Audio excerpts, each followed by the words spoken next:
Assalamualaikum warahmatullahi wabarakatuh. Saya Yudi Pramuka, tukang curhat dari para YouTuber di semesta. Alhamdulillah. Wassalatu wassalamu ala rasulillah. Jokowi di akhir kekuasaannya berhasil mencaplok Muhammadiyah melalui Bahlil. Akhirnya Muhammadiyah tertarik dan ingin mengurus tambang batu bara, dan itulah satu blunder fatal dari Muhammadiyah. Dan sebelumnya Jokowi berhasil menjinakkan Ormas NU melalui PBNU dan sudah mengajukan izin untuk mengelola tambang. Padahal NU dulu itu mengharamkan tambang batu bara dengan alasan menimbulkan kerusakan lingkungan, tapi sekarang dia merasa perlu untuk menghalalkan itu, izin batu bara. Dan pemerintah atau Jokowi juga sudah berhasil menaklukkan Banser atau Ansor dengan memberikan jabatan Menteri Agama kepada saudaranya Yahya Stakuf, yaitu Khalil Qaumas, Yakut Khalil Qaumas. Itu sudah cukup untuk menjadi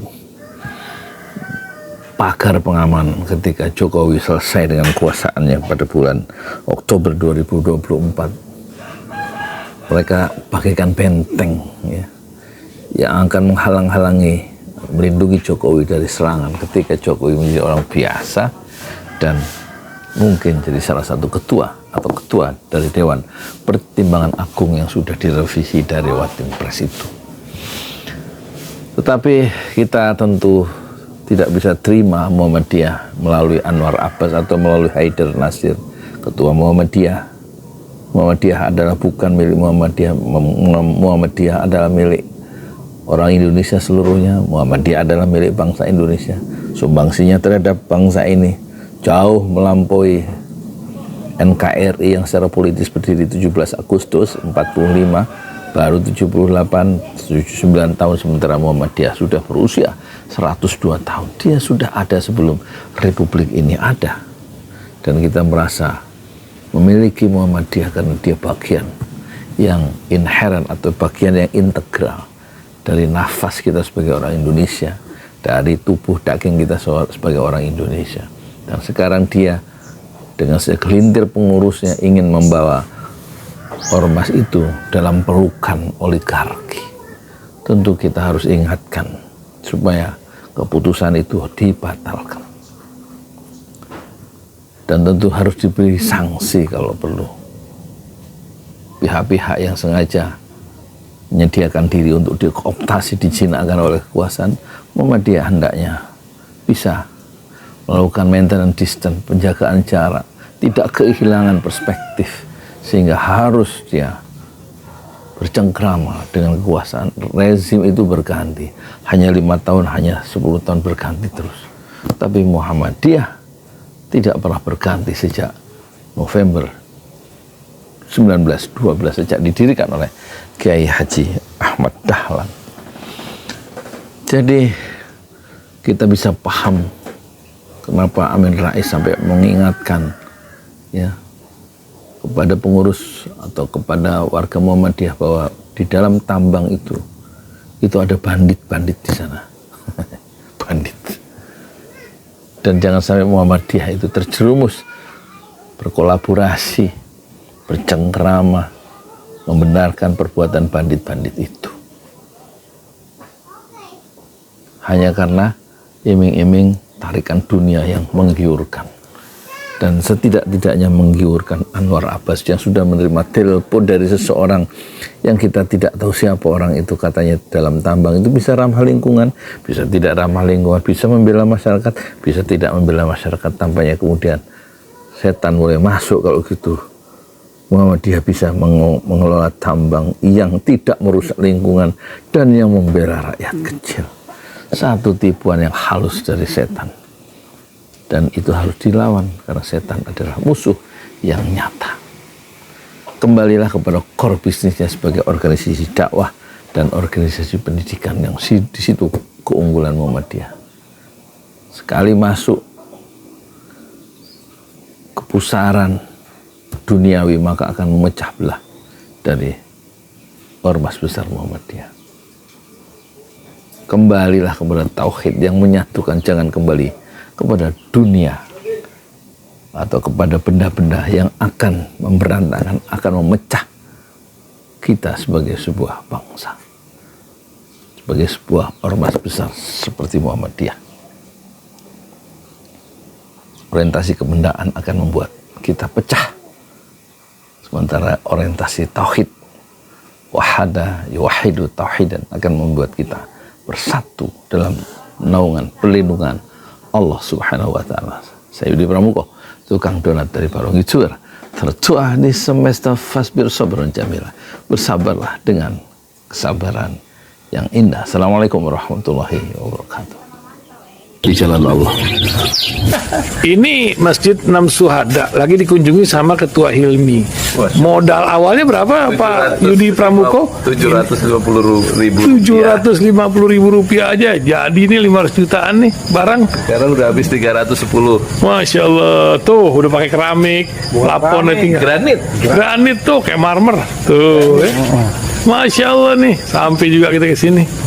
Masjid Enam Syuhada, ngapa namanya Masjid Enam Syuhada, Ya, Pak Yudi? kita mau mendokumentasikan perjuangan dakwah nama anak muda pengawal Habib Rizik Syihab itu. Masya Allah. Yang dibunuh sama orang jahat di kilometer 50. Kilometer 50 ya. Itu kan simbol memperjuangkan dakwah itu kita harus memberikan segalanya untuk Islam kan ya. Untuk Masya dakwah Islam. Allah. Dan nama anak muda itulah yang sudah memberikan segalanya untuk Islam. Masya Allah. Apa nanti nama pemuda itu ada juga di sini mungkin diterapkan? Mungkin namanya 6 Syuhada. 6 Syuhada itu, Ya. 6 Syuhada dipasang di sini, 6 Syuhada.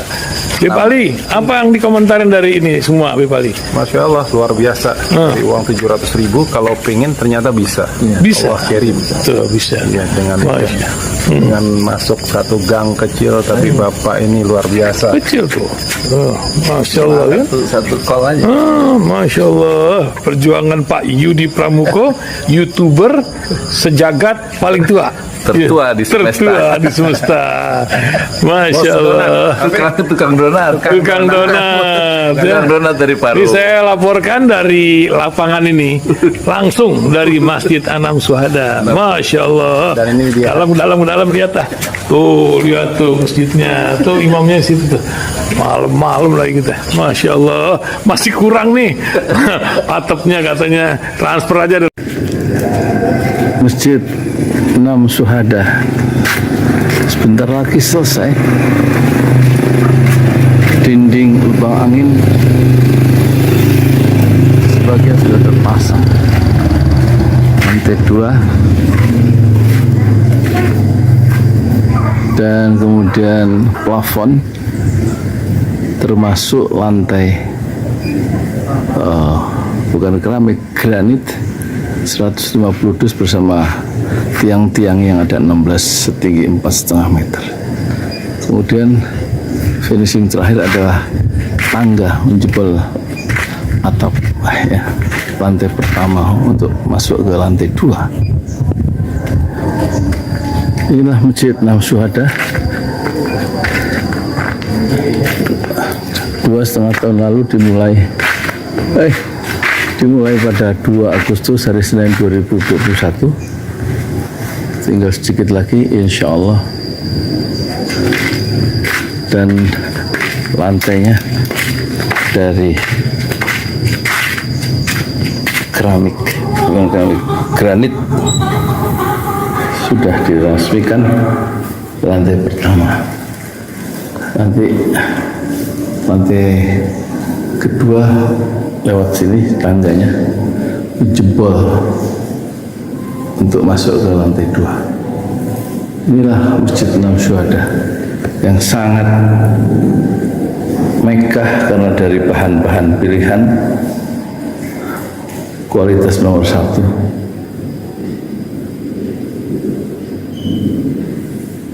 Tinggal sekitar 80 juta lagi finishing lantai atas selesai, insya Allah.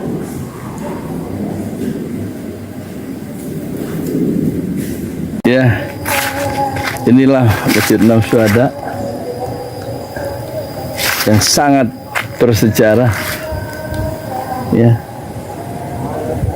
dalam sejarah dakwah Indonesia modern, insya Allah, karena ini dibangun dalam konteks kezaliman rejim penguasa yang sudah membunuh 6 santri dari front Laskar Front Pembela Islam, dan kita abadikan pengorbanan dan perjuangan dakwah mereka sehingga kita sebut namanya Masjid 6 Syuhada. Mereka mengawal perjalanan dakwah gurunya Habib Rizik Syihab, dan mereka dicegat oleh orang-orang jahat di kilometer 50. Saya Yudi Pramuko, tukang donat dari Parung Juber, tertua di semesta Fasbir Sabrun Jamila. Bersabarlah dengan kesabaran yang indah. Assalamualaikum warahmatullahi wabarakatuh.